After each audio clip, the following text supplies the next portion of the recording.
안녕하십니까, 최수영 변호사입니다. 오늘은 위험분담 계약 약제에 해당하는 경우에 위험분담 금액만큼 실손보험금에서 공제할 수 있는가 하는 문제에 관하여 다루어 보겠습니다. A씨는 면역 항암제인 키투루라주에 대해서 급여 항목 중에 전액 본인 부담액을 부담하고 실손보험 약관 규정에 따라 그에 따른 보험 금액을 보험회사에 청구했습니다. 보험회사는 이 중 일부 금액을 공제하였는데요. 키투루라주는 위험분담 계약 약제에 해당하고 그 공제 금액은 제약사에 환급 요청하여 되돌려 받을 수 있다 하는 이유로 보험금을 지급할 수 없다고 하였습니다. 자, 보험회사가 이렇게 지급을 거절하는 이유는 합당할까 하는 문제에 관해서 다루어 보겠습니다. 건강보험 적용을 기다리는 값비싼 신약은 적지 않죠. 효능은 탁월하지만 가격이 수억 원에서 수십억 원에 달해 건보 재정에 적지 않은 부담이 되는 약제들이죠. 위험분담제는 이런 건보 재정 지속 가능성을 유지하면서도 환자들의 적급성을 높이는 방법 중에 하나입니다. 위험분담제는 제약사가 그 신약을 투약했을 때 투약 효과를 책임진다는 의미에서 위험을 분담하고요. 따라서 환자가 일정 금액 이상의 의료비를 지출할 경우에 상한선을 두고 이를 초과하는 액수에 대해서는 제약사가 부담토록 하는 제도입니다. 그런데 이러한 위험분담금의 법적 성격은 의료비라고 볼 수는 없습니다. 문구 그대로 분담금에 지나지 않죠. 일종의 환자에 대하여, 특히 암 환자의 경우에 제약사에서 보조해주는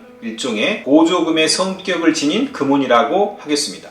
만일 제약사로부터 받은 이러한 위험분담금을 의료비라고 보게 되면 전액 본인 부담액 의료비에서 위험분담금 의료비를 공제한 나머지 의료비만을 보험회사에 청구하는 것이 타당할 수 있습니다. 반면에 위험분담금을 의료비와는 다른 금원으로 보게 되면 해당 의료비는 전액 본인 부담액이므로 이를 기준으로 보험회사에 청구하는 것이 맞습니다. 또한 면역 항암제에 관한 위험분담제에 따라 제약회사로부터 지급받을 수 있는 금원을 공제한다, 이런 내용은 보험회사의 실손약관 어디에도 구체적인 개별 조항을 두고 있지 않습니다. 실손약관상 개별 근거 조항을 두고 있지 않음에도 지급 거절한 사례는 비단 위험분담제에 국한되지는 않아왔습니다. 본인 부담 상한제에 관한 실손보험금 지급 거절도 이와 마찬가지였는데요. 본인 부담 상한제는 과도한 의료비로 인한 환자들의 경제적 부담을 덜어주기 위해 1년간 본인 부담금의 총액이 개인별 상한 금액을 초과하면 그 초과 금액을 건강보험공단이 다음 해에 환자에게 환급해주는 제도입니다. 본인 부담금 상한제에 따라 건강보험공단으로부터 본인 부담 초과금을 환급받은 부분에 대해서는 실손의료비 보험으로 보상하지 않는다는 내용은 2009년 10월경부터 실손보험약관에 들어왔습니다. 그러니 2009년 10월 이전에는 본인 부담 상환 초과금을 환급받더라도 그와 상관없이 이미 본인이 부담한 금액은 실손의료비 보험금 지급 대상이 되는 것이었죠. 2009년 10월 이전 실손보험약관에 관한 인천지방법원의 판결에서는 다음과 같은 내용으로 판단되었습니다. 첫째, 실비보험에 가입한 피보험자가 의료기관 등의 의료비를 납부할 당시에는 본인 부담 상한 초과 상당액도 피보험자가 부담한 본인 부담금에 해당한다. 둘째, 본인 부담금 상한제에 따라 차후에 환급이 가능한 금액을 보상하지 않는 손해로 약관상 규정하고 있지 않다. 셋째, 본인 부담금 상한제의 환급금의 법적 성격은 건강보험의 보장성 강화를 위해서 건강보험공단에서 지급하는 별개의 보험급여이다. 그러므로 2009년 10월 이전 실손보험약관이 적용되는 계약에 대하여는 본인 부담 상한 초과 환급금을 반환받았더라도 이를 공제하거나 이를 이유로 거절해서는 안 되는 것으로 일단락되었습니다. 또 다른 대표적인 케이스로는 국가유공자 의료비 지원 사업을 들 수 있습니다. 금감원은 국가유공자에 대한 의료비 지원금의 경우의 성격을 공상, 군경 등 국가유공자 및 보험 대상자에 대한 합당한 예우를 위한 금원으로 대상자에게 직접 귀속되어야 하는 것으로 보았습니다. 그리고 당시 실손의료보험 표준약관은 국가유공자 의료비 지원이 공제 대상인지에 대해서 명시적으로 정하지 않았다는 점도 공제를 해서는 안 된다는 근거로 삼았습니다. 문제되는 사안들은 모두 그 금원의 법적 성격이 의료비와는 전혀 다른 별개의 금원이고 보상하지 않는다는 개별적인 근거 조항도 없다는 공통점을 가지고 있습니다. 위험분담금제에 따라 반환받는 금원은 일종의 분담금이고 위험분담금 제도에 따라 반환금은 보상 보상하지 않는다는 구체적인 근거 조항도 없으므로 보험회사의 지급 거절은 부당하다고 할 것입니다.